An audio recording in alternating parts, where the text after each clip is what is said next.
Welcome to Your Family Dog, a podcast dedicated to helping families love living with dogs. Here are your hosts, Julie Fudge Smith and Colleen Pilar. Hi, and welcome back to Your Family Dog. I'm Julie Fudge Smith, and I'm here, of course, as always, with Colleen Pilar. And today we have a special guest, Eileen Anderson. She is a writer and a dog trainer.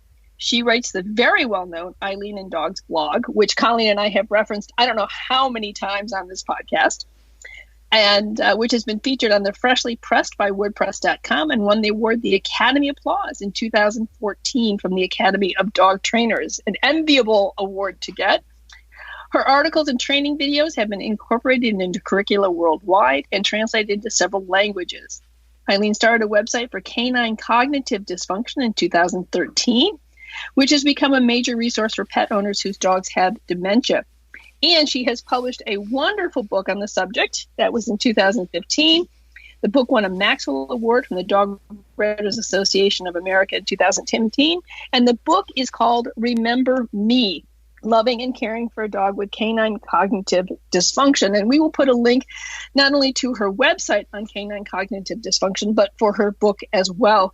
Because if you have a dog that is getting older, be well worth the read. Because even if your dog doesn't develop canine cognitive dysfunction, there's lots of wonderful things in here about making the quality of life for any dog, but especially an older dog, better. And that's what we're always aiming for, is to make the life of our dogs better. So welcome, Eileen. We're so glad you're here and joining us on Your Family Dog. Thank you so much, Julie and Colleen. I'm really, really glad to be here. We're excited to have you. I have a question about how common canine cognitive dysfunction is. Do you have any idea? It's a lot more common than anybody knows. There have been a lot of studies of it. You know, so many people haven't even heard of it, and I hadn't, of course, before my little dog got it. But it's up to like 1 out of 3 when dogs get in the very aged really? Of their lives. Yeah, it's you know, it's maybe like 8 or 10% when they're 10 or 11 years old, but it just goes up from there, and it's a lot more common than people think. That is more common than I realized. Yeah, me too. What about with larger dogs who don't live to 9 or 10? Is there any disproportionate amount of canine cognitive dysfunction in longer lived dogs? Or that's a great question. I read about that on and off, and I think at first I misunderstood what I read, but it's common in all breeds. All breeds get it, but because it is age related, and a bigger dog is more likely to pass from something else or have another disease or problem happen to it before. But it can happen to any breed. It just depends on how long they live. Okay. And does it come on sometimes in spurts, or is it just a gradual thing? And the reason I ask this is because my sister's 9-year-old golden retriever had a day a week ago where he wandered off into a part of the house where nobody was and nobody was expected to be, and then found himself barking in this room a couple of times. And sort of that was our thought, was like, oh. And then since then, he's done really well. But he had, I think 3 times, he had just found himself in the ping pong room all alone and calling for help. Hello, I'm in the ping pong room and no one's here with me. So I am not a vet, blah, blah, blah. But that was sort of my first thought, was like, oh, we're seeing some signs. Does that fit a little bit with some of what you've seen and heard? First, I have to say, I'm not a vet.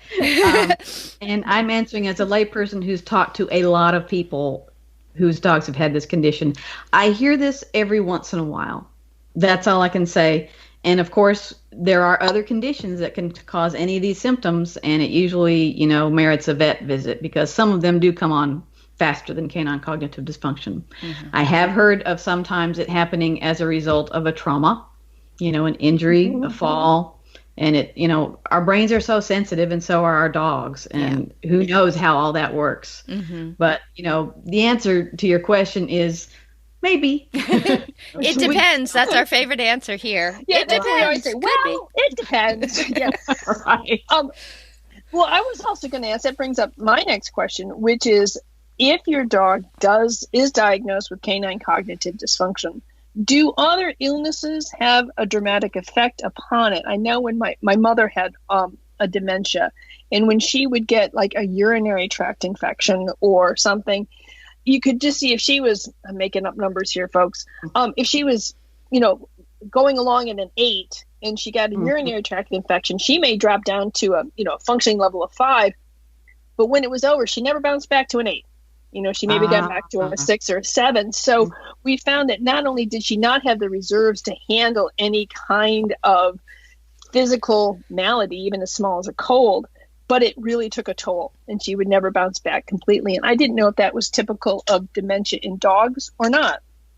In my experience, yes. Definitely the more things that happen, the harder it makes on the dog. I tell the story in my book of how I thought I was going to have to euthanize my little dog because she got a scratch on her retina, something that small.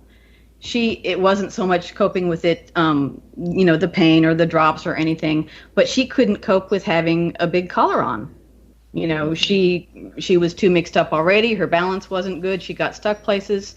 It would have been a terrible unkindness for her to have to live in one of those for 1 or 2 weeks. And luckily I found a smaller collar that she was able to tolerate. But yes, anything's going to get complicated if your brain already just can't keep up with what's going on. Right. Okay. Can you tell us a little bit about Cricket and what happened with her and how she inspired this whole process? Well, she was a great little dog. And she inspired this process in a couple of ways, but mostly because we struggled to get her diagnosed. And a lot of that's my own fault. A lot of it is just because this disease is so unknown to so many people. There wasn't a lot of information out there. I didn't tell the right things to my vet. But her first symptom was anxiety. And she got scared of one of our dear friends, somebody that she'd known as long as I'd had her and just loved. She got scared of her all of a sudden. And looking back, now I know that was likely that was the onset of the canine cognitive dysfunction.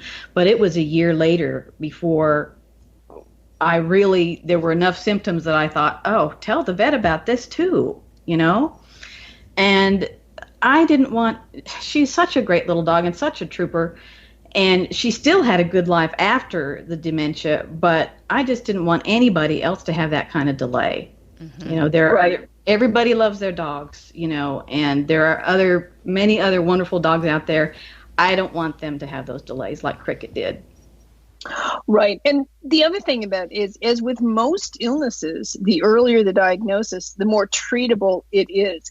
Now, one thing to remember, and you make very clear in the book, is that canine cognitive dysfunction is not curable. There's no cure for this, but there are treatments, and there are new treatments coming along all the time, including medications and diet. And this is something you need to talk with your vet about what's currently going on, and not something that we can cover in the scope of this podcast.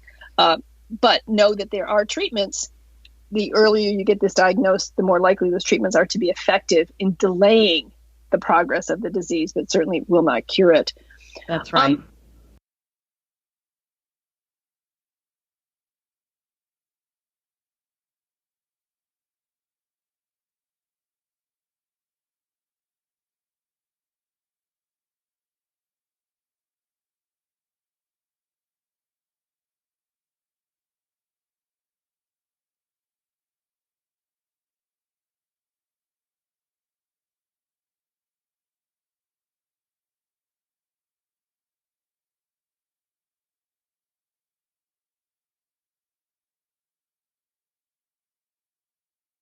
Don't you have a list of symptoms that people can take a look at when they're trying to decide what's going on? I do. It's on the website, dogdementia.com. It's downloadable as a PDF. And here's where I also say, I'm not a vet.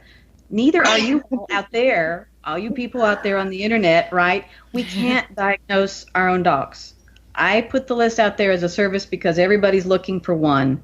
But the purpose of the list is to go down, check the boxes, take it straight to your vet.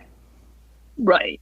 And I agree with that. And another thing that might be useful for people, so that in case the diagnosis comes in that it's not canine cognitive dysfunction, Dr. Alicia Karras of Tufts University gave us the comfort diary. and which you can record how your dog is doing in various aspects over a course of a week. And we've found that to be very useful. And that could be used in conjunction with the symptoms list to give your vet a much more comprehensive view of what's actually going on with your dog and help them to be able to more accurately diagnose the problem. So I would highly recommend. We'll put a link to Dr. Karras's Comfort Diary as well, because that would be a nice in conjunction. And if I may say, that's also what helps people know what is helping in terms of intervention. Yes. We all have these cognitive biases where, you give your dog this, you think they're getting better because you want them to be better. And that's how our brains work. Keeping a diary will really help you be more objective to know whether something's really improving or not. Yes. Right. Journaling is great. Yeah. I had a friend who called me whose dog was not doing well. And I said, first thing I said was, I am not a vet. I am a dog trainer, but I do have this comfort diary. And I suggest that if you don't think she's in really serious pain or terrible distress, fill this out for a week. It's going to give you a much better idea about where she actually is. And she found that to be really useful because it made her realize, things are not as bad as I thought in most areas. And in other areas, they aren't as good as I would like them to be. So, it can be very useful. So one of the things that you did, you talked about some really terrific ways to manage a dog with canine cognitive dysfunction. You need to consider changing your household around a little bit. That's right.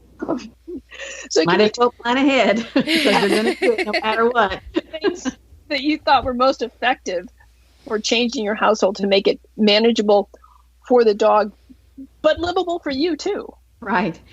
I made a safe room for Cricket because I couldn't always be home, and I needed a place where she could be without hurting herself, but without being completely confined. She was crate trained, but not all day or not for even, 3 hours while I went to work. So I made an area in my house that was literally gated off with exercise pens. Is everybody familiar with those of your listeners, you think? They're like a pen, but it can be open-ended. It's six-sided. You can fold it out or you can curve it around to create a pen. I can put a link to it on Amazon on the website. They really help.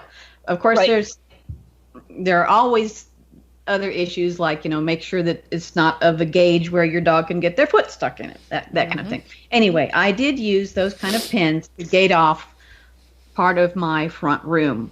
And the part I gated off was furniture, because I had found out that she could walk over like the rung in the bottom of a chair and get stuck there. Even something as benign as a chair could be a danger to her. So she had her little safe room that was gated all around. The whole floor, I have hardwood floors through my house, which I love, but were not good for her. The whole floor was covered with either yoga mats, foam-backed bath mats, some carpets that were very non-skiddy, they didn't slide around. Things that were easy to clean because she pooped pretty indiscriminately. And I'm trying to think. The most important part, she also had a place to wander. She was a wanderer. She didn't seem to be distressed when she wandered around, but there was a long hall. And so I included that in her space so she could walk up and down the hall, which is what she did. Another feature of her room is that I had a webcam that I could use to peek in on her when I was not there. And I knew, if she went to the bathroom, she's going to track around in it. Time to get home if I possibly can. Right. Right. Now, her pacing was not distressing to her, if I remember correctly from the book. But other dogs, you need to, if we're pacing, if this is a super tight circle and we're heading, we're just always going counterclockwise in a super tight circle, this might be something that needs to be addressed. Whereas if your dog is just sort of pacing, it may not be a distressful kind of thing, but that's another thing you need to talk to your vet about, is if your dog is in constant motion. And I imagine that for some dogs, pacing may be at night, and that's going to be an issue for people. Yes. Oh, yeah. That's a huge issue for people. It's amazing how often that's what comes up. In your book, you have an acronym, DISHA, that kind of breaks down the 5 categories of things people might look for. Are you ready for the quiz? Can you tell us what DISHA stands for? Because if not, I can totally read it off, and then you can elaborate. Because why didn't you do that? Let me do that for you. Okay. So D. I can also tell you what's not on there. Okay. D is disorientation. I is interactions with people and other pets that have changed. S is sleep-wake alterations. H is house soiling. And A is activity level alterations. And you actually just covered a lot of those in talking about what was happening with Cricket in the various aspects of that. But I think there are pieces in here that people might not initially think of as being canine cognitive dysfunction. So do you have any thoughts about that you'd like to share? I do. The one that starts with I, interactions, that can be interactions with your household members, other dogs, cats, people, strange people. A lot falls under that. And that's the one that I missed. You know, it was right there in front of us. She got scared of my friend. That's I in the DISHA right there. And it's an easy one to miss. The activity levels, you know, the stuff of the dog doing a lot of stuff at night, that's just a killer. That is so hard on families. Mm-hmm. And that is something that vets can often help with some kind of medications. But I know that we were pretty blessed. She pretty much stayed still at night. I mean, when she woke up, I woke up, you know, in a second because I was going to have to see what was going on. But I do want to mention, you know, DISHA is how they first started categorizing things, I think, in the 1990s. And what's not on DISHA actually is one of the most important things, which is memory. Mm-hmm. They forget. And learning, you know, they can't learn new things well at all. And in the later stages, not at all. You know, the short-term memory loss, just like people with Alzheimer's. Yeah. So it should be DISHAM. Yeah, DISHAM. Okay. Well, I love the mention of the yoga mats and the rubber back mats, because I have suggested that for clients whose dogs are recovering from surgery and they're a little unstable, or, you know, that then the beauty of that is that you can orient those in whatever room you're in, or however you want the dog to move through the household. So we have found that yoga mats and rubber back mats are really useful just in managing dogs in general, especially dogs who have been ill. Yes. I have something to add to that, which is I have an ongoing experiment in my house, which is that you could buy special plasticine things for your stairs that are, you know, keep stairs from being slippery. But they are clear, and so if you like your wood stairs, you know, you can still see the stairs. My ongoing experiment is that I put one on my hardwood floor while Cricket was still alive. It was probably 3 or 4 years ago, to see if it would damage the floor. It has not. So that's another option. Some of the things that you can get basically you buy them for covering stairs, but they are clear. Okay. And you can still see your floors through them, and that can help some people who, you know.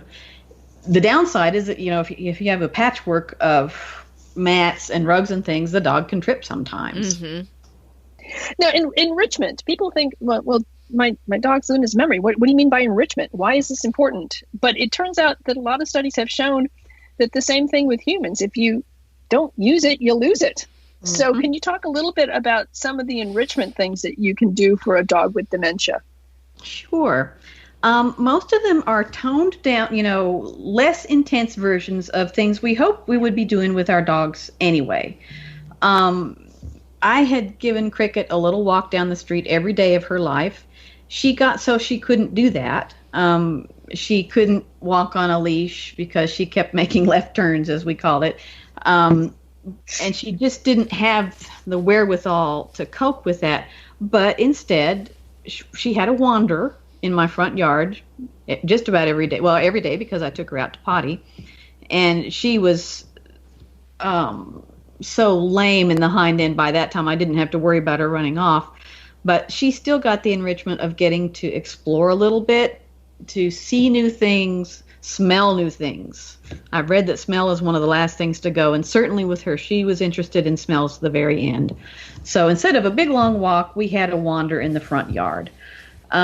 She had used food toys before. I bet your listeners are familiar with some of them, Kongs and things that you knock around to get food out of.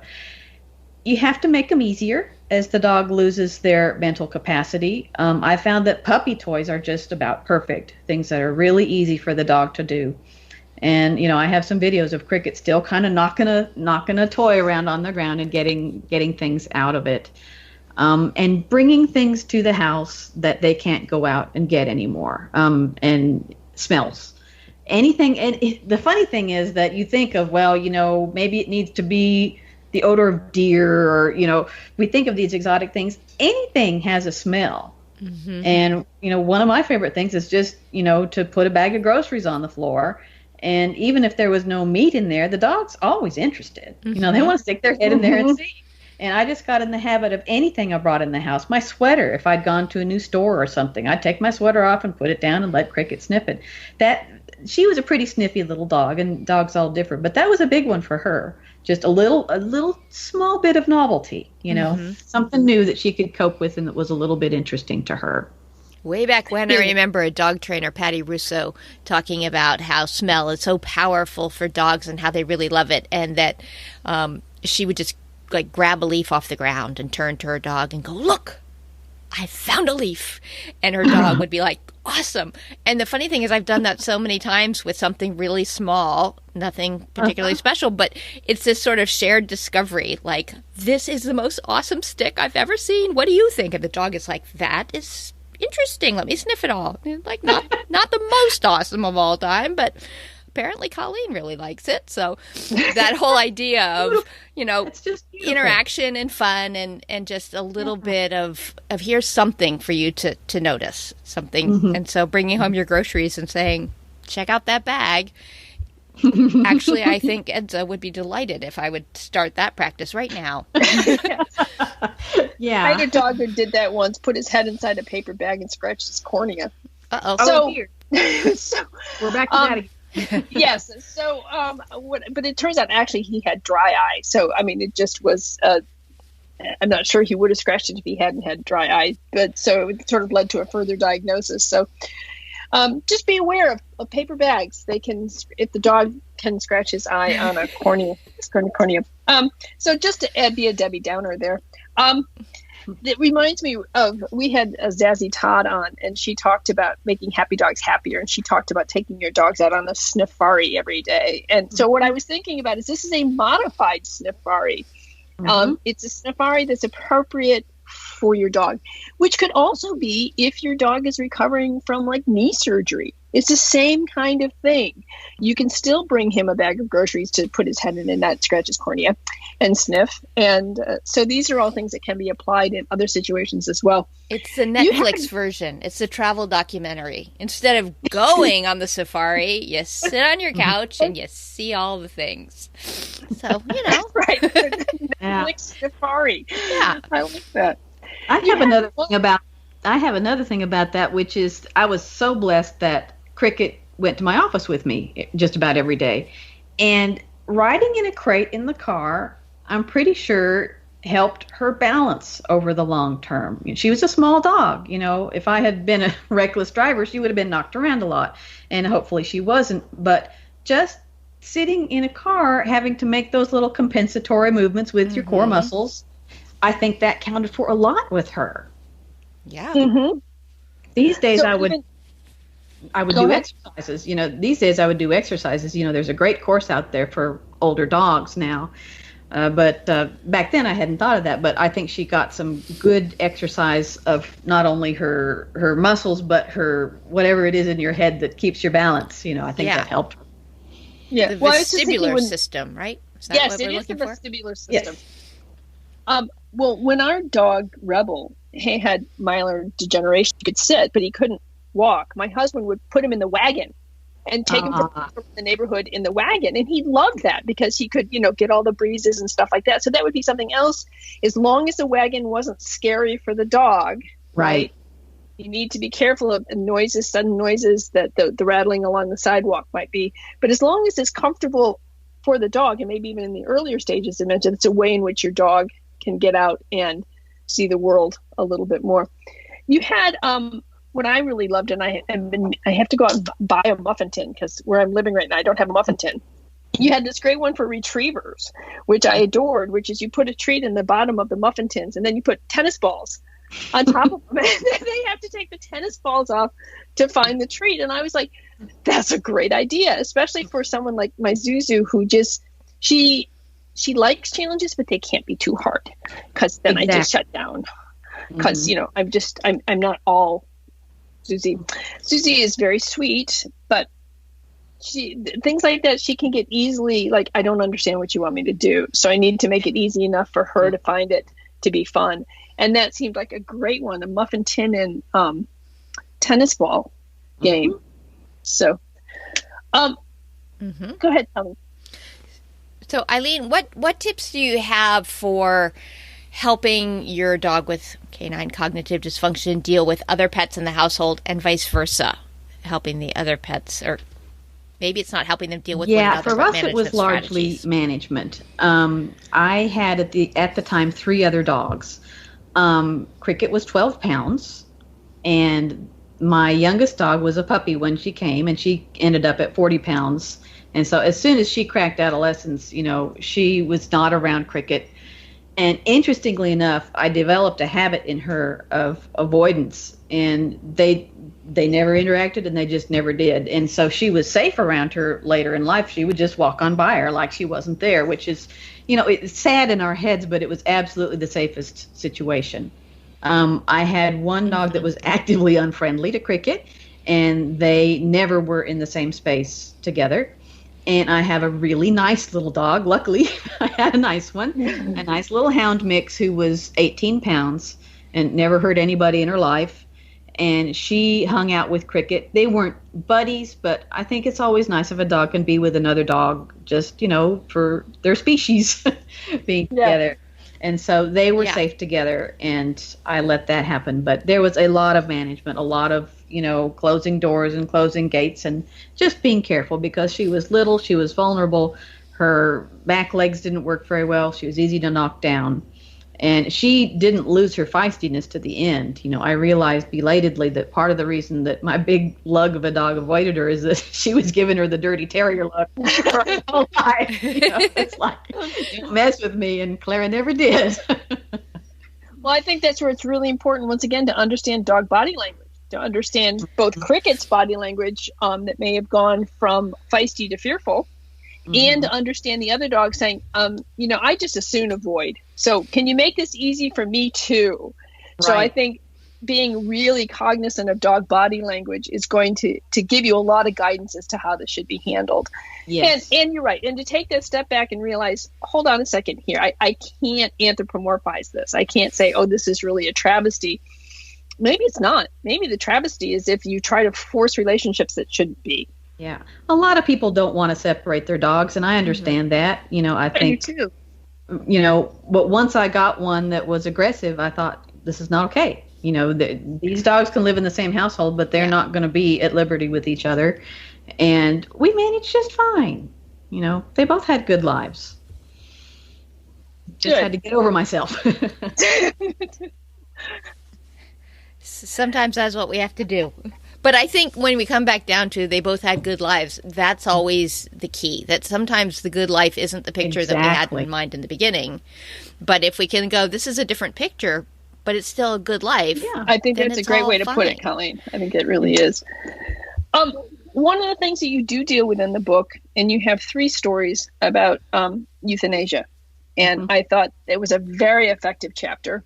One of the things that really struck me was something that we've talked a little bit about, but the idea of putting it in your will or talking to someone, making sure that there's a codicil or something that says, if I go first, this is what needs to be done with my dogs. And for Cricket, you had made the decision that if you were to die before her, she needed to be put to sleep. And you want to talk about that just a little bit?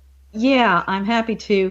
If someone first hears that, it might sound like an ego trip. It was the opposite of that. It was not about me. It was about the fact that I was the only person she knew anymore.